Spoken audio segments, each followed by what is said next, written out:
Hanqinoota barnoota ga'eessotaa fi barnoota idilee waliin wal qabatanii mudatanii fi hojiiwwan gara fuula duratti hojjetaman irratti Ministeerri Barnootaa Internaashinaal Itoophiyaa waliin ta'uun konfiraansii waggaa hooggantootaa fi ogeessota biiroo barnoota naannolee waliin geggeesseera.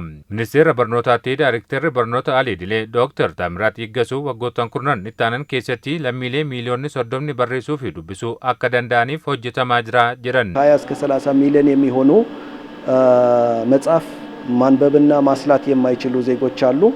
እነዚህን ዜጎች ይዘን የአገርን እድገትና ብልጽግና ማረጋገጥ እጅግ አስቸጋሪ ነው የሚሆነው። lammiilee miiliyoona 20 hanga miiliyoona 30 gahan kan barreessuu dubbisuu fi shallaguu hin dandeenyetu jiru. Isaan kana qabannee guddinaa fi badhaadhina biyya keenyaa mirkaneessuun rakkisaadha. Sababiin isaa kaayyoo qonnaa, fayyaa, barnoota idilee fi kanneen kana fakkaatan osoo isaan kana yaada keessa hin galchin milkeessuun hin danda'amu. Kanaafuu kaayyoon keenya inni guddaan uummata miiliyoona 30 ta'u kana doofummaa baasuun akka isaan barreessuu, dubbisuu fi shallaguu danda'an gochuudha. Karaa adda addaatiin baratanii kanneen beekamtii hin arganne immoo sakattaanii barbaaduun beekamtii akka kennamuuf ni hojjenna.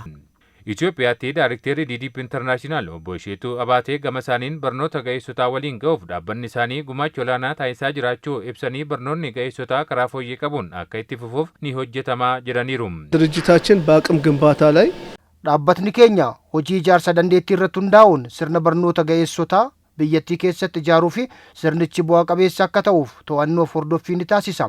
Akkanumas qajeelfamoota adda addaa akka qophaa'an gochuu fi yuunivarsiitonnii fi kolleejjonni immoo haala mijeessota leenjisuu irratti hirmaannaa wal fakkaatu akka taasisaniif deeggarsa ni taasisa.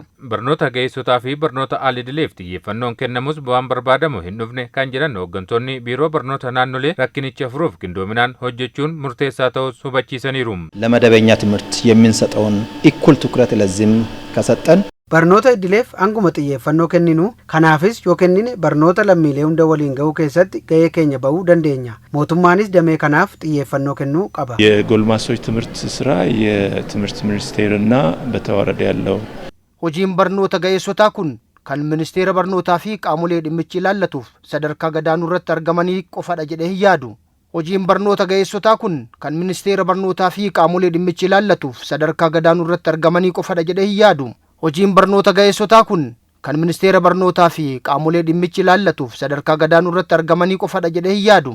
Dhaabbileen amantaa, dhaabbileen leenjiif ogummaa garaagaraa hundi isaaniitiyyuu bakka jiranitti dhimmi kun rakkina biyyaa ta'uu beekuun furmaata isaatiif irratti hirmaachuudha qabu. አንደኛ የቴክኖሎጂ ተጠቃሚ ይሆናል። ከዚህ ተነስቶ ራሱን ይጠቅማል።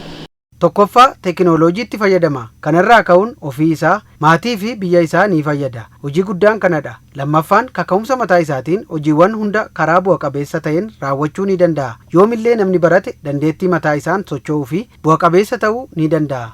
Madaallii ga'umsa ogummaa bara 2013 kennameen lammiilee barreessuu fi dubbisuu danda'an 500,000 fi 40,000 beekamtiin kennamu ragaan Ministeera Barnootaa irraa argame ni mul'isa.